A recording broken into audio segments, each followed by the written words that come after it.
Bonjour et bienvenue pour un nouvel essai de moto sur le repère des motards. C'est un modèle ici dont on parle depuis 2 ans. Et oui, pourquoi? Eh bien tout simplement parce que BMW a présenté son concept de R18 à la Villa d'Est il y a 2 ans, puis à EICMA l'année dernière, et il faut dire que le modèle s'est fait un petit peu attendre, et il s'est d'autant plus fait attendre que ici BMW arrive sur un segment où on ne le voyait pas autrefois, notamment le segment du big cruiser, du gros cruiser, même si on s'en souvient, une fameuse moto mise en avant par James Bond dans le film avec la R1200C, c'était déjà une première introduction, mais là en fait ça n'a rien à voir, on revient au modèle R5 originel de 1936 et on reprend tous les codes stylistiques des motos d'avant-guerre. Il s'agit de la First Edition, la première édition. En fait, tous les modèles construits, fabriqués et commandés en 2020 sont spécifiques et ben après ça sera autre chose, mais ça sera plus la First Edition. Donc c'est une édition un petit peu exceptionnelle avec plein de finitions qui en général sont en option chez BMW. On le sait, BMW aime beaucoup les options et en fait ici il y a plein de choses de stock, d'origine, pas du tout en option, malgré un prix relativement raisonnable à 22 990 €. Alors, raisonnable, n'y hurlez pas, attention, ça reste 22 990 €. Mais pourquoi je dis presque raisonnable? Eh bien parce qu'on se retrouve ici sur les grosses motos. On se trouve ici avec un 1800 cm3, un bicylindre de 1800 cm3, c'est un record.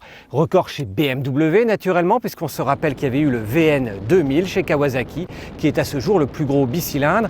Et il y en aurait presque qui arriveraient à confondre ça avec une Rocket 3 chez Triumph. Ça n'a absolument rien à voir. Ici, on a un gros big boxer, comme dit BMW, de 1802 cm3 pour être tout à fait précis, avec un énorme couple. Ici, on parle de 158 Nm à 3000 tours minute. C'est le maxi du couple. Et en fait, le couple, la plage majeure du couple, entre 2000 et 4000 tours minute, eh bien, se situe déjà à 150 Nm. Autant dire qu'en fait, c'est effectivement une moto que vous allez utiliser entre 2000 et 4000 tours et très rarement au-dessus. Bon, eh ben, le 1800, on le voit très clairement. La First Edition de ce modèle, eh ben, on le voit effectivement énormément également. Et puis, il y a tous ces petits détails. Et attention, ici, la plaque que vous voyez, en métal, eh bien, il y a deux vis Torx, et puis c'est la petite surprise, eh bien, on peut changer cette plaque pour d'autres plaques qui sont fournies directement avec cette First Edition. Et oui, pourquoi? Eh bien, BMW vous fournit un coffret cadeau, une grosse box. On trouve en effet un livre anniversaire et puis on trouve justement toutes ces petites plaques que l'on peut échanger et modifier et mettre sur la moto. Et par contre, pour ceux qui veulent avoir vraiment la R18 jusqu'à la taille, eh bien, il y a une boucle de ceinturon et la ceinture qui sont fournies également avec. Mais à part la box, eh bien, il y a tous ces détails jusqu'à la plaque BMW dans la selle. On trouve un bouchon de réservoir en métal particulièrement bien fini, et puis les détails continuent avec plein de chrome jusqu'à cette autre plaque disponible sur le bicylindre juste au centre. On trouve ce réservoir goutte d'eau et puis on trouve cet échappement vraiment superbe, même si la sonorité pourrait être encore plus grave et plus mélodieuse à mon sens. On est ici sur une moto Euro 5 et donc le son il commence à diminuer de plus en plus, norme après norme.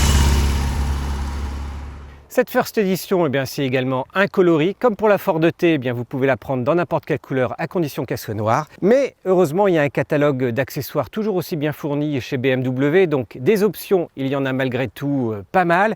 Et notamment au niveau de la selle, parce que cette selle, dans cette version-là, eh bien, c'est une selle monoplace, mais on peut tout à fait poser une selle biplace. Ici, il y a 2 vis où on peut le mettre. Et puis après, il suffit de boulonner en fait ce qui est fourni, c'est-à-dire les cale-pieds à l'arrière. Dans la série des accessoires, eh bien, vous pouvez changer le guidon, vous pouvez changer les rétroviseurs, vous pouvez changer le phare et toutes les finitions. Et ça, c'est un point qui est malgré tout important. On se dit souvent, quand on change le guidon, comment on va faire pour tous les câbles, etc. Et ici, BMW a travaillé vraiment sur quelque chose qui est franchement pratique, c'est-à-dire qu'il y a juste ce câble à changer de différentes longueurs et vous n'avez pas besoin de refaire tout le faisceau ni tous les câbles. On a dit moto style ancien, mais avec toutes les caractéristiques des motos modernes. Donc on a de l'éclairage à LED pour les clignotants, pour le phare, avec une très très jolie signature lumineuse ici. Et puis surtout, on parle ici de phare adaptatif. Phare adaptatif, ça veut dire quoi? Eh bien, tout simplement qu'en fonction du fait que vous vous conduisiez, que vous tourniez à droite ou à gauche, eh bien les phares vont éclairer un petit peu plus à gauche ou à droite. Ça, objectivement, eh bien c'est une vraie sécurité la nuit, parce qu'autrement, franchement, on voit rien. Et puis l'autre point, eh bien, c'est assez joli, c'est le feu arrière. En fait, les clignotants et les feux arrière sont imbriqués. On est habitué à avoir un unique feu arrière plus des clignotants. Ici, les deux sont les uns à l'intérieur des autres. Donc des très très jolis feux arrière qui sont en fait du coup disposés des deux côtés et à l'intérieur desquels on retrouve les clignotants. Autre point, c'est autant du style que de la mécanique, eh bien c'est le cardan. Alors le cardan, c'est pas nouveau chez BMW, sauf qu'ici il est entre guillemets à nu, à ciel ouvert. C'est vraiment très très joli. La pièce mécanique du cardan à l'arrière, elle est vraiment belle. Ça fait en fait vraiment tout le plaisir esthétique, visuel de cette moto qui se démarque complètement de tout le reste de la production, à la fois BMW et les autres constructeurs. Alors on l'a dit, on a une moto au look ancien mais avec de la modernité, un compteur notamment qui ressemble à un ancien compteur mais avec toutes les infos à l'intérieur de façon digitale, donc compte-tour. Ça c'est rare, hein, on trouve des cruisers où il n'y a pas de compte-tour. Le rapport de vitesse engagé et puis trois modes de conduite. Trois modes de conduite, eh bien, on est habitué au rain pour la pluie. Il y en a un ici, effectivement. Et puis il y a deux autres modes. Alors d'habitude c'est street et c'est sport. Non, ici on ne fait pas de la rue et puis du sport avec une moto comme ça. Non, on est beaucoup plus rock and roll. Et donc effectivement, il y a un mode roll qui correspond en fait au mode route et puis un mode rock qui correspond vraiment quand vous voulez avoir toute la patate qui arrive dès le début. Ça joue sur quoi? Eh bien tout simplement sur l'arrivée de la puissance et du couple et ça joue également sur l'anti-patinage. Donc en mode rain, la puissance arrive beaucoup plus doucement sur les 91 chevaux de cette machine et le couple et les 158 Nm, alors que à contrario, en mode rock, eh bien, vous avez tout qui arrive très très rapidement. Et la technologie, eh bien, c'est également le système sans clé, c'est très pratique, la clé dans la poche, vous démarrez automatiquement, il y a un bouton, il y a un commodo ici, et on retrouve également le commodo, le fameux commodo menu au guidon gauche, habituel chez BMW, et qui permet notamment de faire défiler toutes les informations au compteur. On a parlé des modes de conduite, on a dit qu'il y avait un gros couple et de la puissance, il y a de l'anti-patinage, ça c'est très très bien. Et puis, eh bien, on a également en option, cette fois-ci, deux fonctions. La marche arrière, elle est pratique. Franchement, ça fait quand même 345 kg hein, la R18. Alors le poids est situé très très bas, donc ça permet de faire quand même plutôt assez facilement les manœuvres à basse vitesse, d'autant plus que la selle est très basse, donc tout le monde, même les tout petits gabarits d'1,60 m pourront mettre les deux pieds à plat. Par contre, ça fait 345 kg, donc une marche arrière, si vous êtes un peu en dévers ou en pente, eh bien c'est très très pratique. C'est une option à 981 €. Il y a une option beaucoup moins chère à 105 €. C'est très très précis, les 105, c'est pas 100 €. Eh bien c'est le Hill Start Control qui permet tout simplement de vous aider à démarrer en côte. Bon, allez, assez parlé, on va aller faire un tour avec maintenant. Et on démarre. Oh là là. On voit hein, ça vibre un petit peu quand on lance le moteur, on part à gauche, ça surprend. Mais et puis on le voit, hein, le guidon là, il vit, il vit. 1800 cm3, et c'est pas rien. La première, avec un petit ralenti à même 900 tours minute. Un freinage, franchement, le frein arrière il est super doux. Et c'est pas du Brembo, hein, c'est du S, le habituel, enfin flagué BMW. Et puis quand on lâche ça, eh la vache! 158 Nm de couple, et je peux vous assurer qu'on oublie tout simplement. C'est quoi les chevaux? Il y a des chevaux là-dedans, c'est quoi le nombre de chevaux? Comme d'habitude sur les gros cruisers, les chevaux, c'est pas grave, c'est le couple et les vibrations. Ça prend de l'angle tout seul. Bon, vous apercevrez que un rond-point un peu serré et puis tout de suite ça frotte à gauche. Et, avec ce moteur, vous êtes aussi bien capable de monter à 4700 tours, trop vite de toute manière, tout de suite en ville, ou de rouler tranquillement à 900 tours. Vous enroulez à 900 tours sur le 6e rapport à 40 km/h. Poum, poum, poum, poum, poum, poum. C'est pas le potato, mais franchement, quelle souplesse. On se dit ça doit être lourd à tourner, etc. Non, ça tourne tout seul en fait. Là je suis en virage, pas besoin de tenir le guidon. C'est ouf. Bon, il faut pas le faire naturellement. Bon, le freinage, frein arrière, pour de la ville, c'est largement suffisant. Ah, et puis dès que vous passez les 3000, c'est là où vous sentez le max. Bon, la maniabilité est là. Franchement, on peut faire un demi-tour en rien de temps. Voilà. On fait un petit rond. Alors, l'avantage du mode Rennes, déjà, bah c'est doux en fait. On retrouve en fait des sensations d'un cruiser qui vous emmène à 4000 tours sans difficulté. Les accélérations sont franches. Le freinage, il faut toujours s'accrocher, mais c'est faisable. Et puis, on peut décider de passer en mode roll. Et alors là, le mode roll, on sent la dynamique supplémentaire, très très nette. Le bon grognement du boxeur. Et puis là, on se dit, eh bien, il est temps de passer au mode rack. Et là, il faut vraiment s'accrocher parce que, en fait, le boxeur prend tout de suite ses tours. Il a vraiment aucune attente pour arriver aux 3000 tours. Et ça vous tire sur les bras. Et ça ne fait pas que tirer sur les bras d'ailleurs. Franchement, ça vous transporte. Et là, il faut le cœur accroché. Et puis, je viens de racler dans le virage. Juste en faisant mon demi-tour. Ça virevolte. Ah, mais en mode rock, il n'y a pas à dire.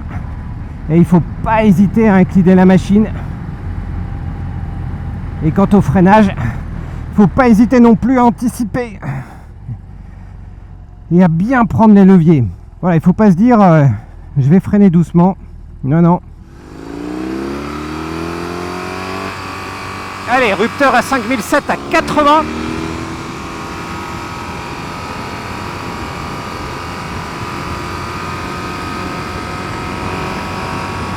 À 120 pour la seconde.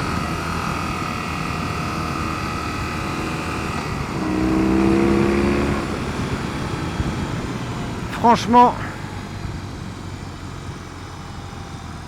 il y a moyen d'y aller. Hein. On notera un compteur hyper lisible.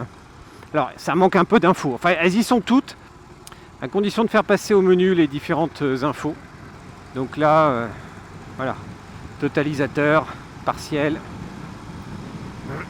moyenne de vitesse, voltage batterie, la date, l'horloge.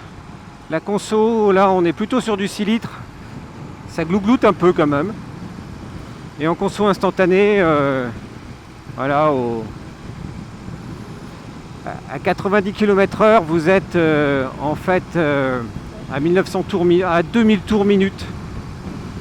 Et vous pouvez aussi augmenter. Là on sent le moteur partir. Ah, il faut dire que le couple maximal il est à 3000 tours, donc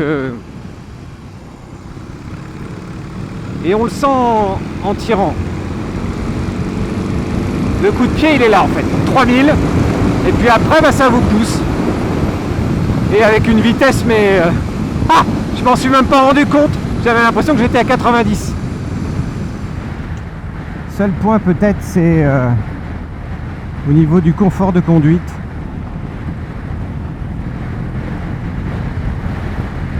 Ce sont les échappements qui en fait vous empêchent un petit peu de serrer la machine autant que vous le voudriez. Vous vous attendez tous l'avis de la passagère. Bon, désolé de vous décevoir, mais effectivement, il est possible de demander une selle biplace, mais là, il était encore trop tôt, les motos venaient juste d'arriver au Parc Presse, donc on n'a pas pu avoir une moto pour deux passagers. Bon, on aura l'occasion de la reprendre, donc je vous ferai un petit feedback sur un autre essai ou une autre aventure. Bon, en attendant, au moins, je peux avoir le plaisir de monter dessus comme pilote, parce que pour une fois, effectivement, la selle est très basse. Heureusement, parce que vu le poids, il faut bien compenser un petit peu. Et donc, c'est quand même très sympa, même y compris pour la jante féminine, qui fait 1m60 comme moi. Et donc, on peut partir un petit peu en vadrouille avec son conjoint, chacun sa moto pour une fois. On l'a dit, hein, cette R18 est vraiment exceptionnelle dans la gamme BMW. Qui dit modèle exceptionnel dit également des accessoires. Et comme notamment toute une collection capsule. Alors vous connaissiez la collection entre guillemets d'accessoires BMW Heritage, toute cette gamme 90 qui existait auparavant. Et bien pour cette R18, ils ont sorti une collection capsule, donc éphémère, avec 500 sacs en série limitée à partir de 399 €, dont cette version qui est pratiquement à 700 €.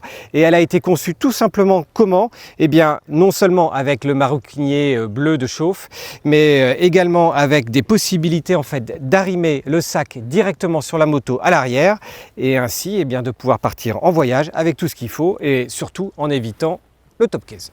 Et bien en conclusion, qu'est-ce qu'on peut dire? En fait que BMW a sorti vraiment une très belle machine qui va aller concurrencer pas le custom standard mais plutôt les gros cruisers. C'est vrai, franchement c'est une très belle machine, un moteur qui est impressionnant par sa souplesse. On roule sur le dernier rapport à 50 km/h là-dessus, ça sert peut-être à rien mais en tout cas c'est super agréable. En fait au quotidien vous resterez sur vos 2000-3000 tours. La boîte de vitesse, elle est super souple, super facile. Encore une fois, c'est agréable. Vous allez pouvoir faire aussi bien aller chercher la baguette de pain en fait avec, que de partir en balade sur un mode pépère, cool, sans faire trop de bruit. Avec vraiment le plaisir de ce gros moteur là qui vous emmène pour cruiser. Cruiser c'est vraiment ça, hein. On dépasse jamais les 4000 tours avec cette machine, on l'a dit. On va rester vraiment entre les 2000 voire les 3000 tours qui est son pic de couple. Et puis une machine sur laquelle tout le monde va se retourner. Alors pour tous les amoureux de BMW, c'est une moto qui peut compléter leur garage et avec laquelle ils vont pouvoir sortir encore une fois au quotidien. Voilà, cette moto, en fait, c'est de l'art de vivre. Vous allez prendre la moto pour partir en balade, vous allez vous arrêter n'importe où sur la route, trouver une petite auberge un peu sympa en pleine campagne, profiter d'un bon repas et puis repartir tout aussi tranquillement pour profiter de la route et des paysages. Si vous avez aimé cette vidéo, je vous invite à cliquer en bas à droite, surtout si vous découvrez la chaîne aujourd'hui. On vous dit à très vite et surtout à la semaine prochaine pour un nouvel essai sur le repère des motards. Et d'ici là, je vous dis à ciao, salut!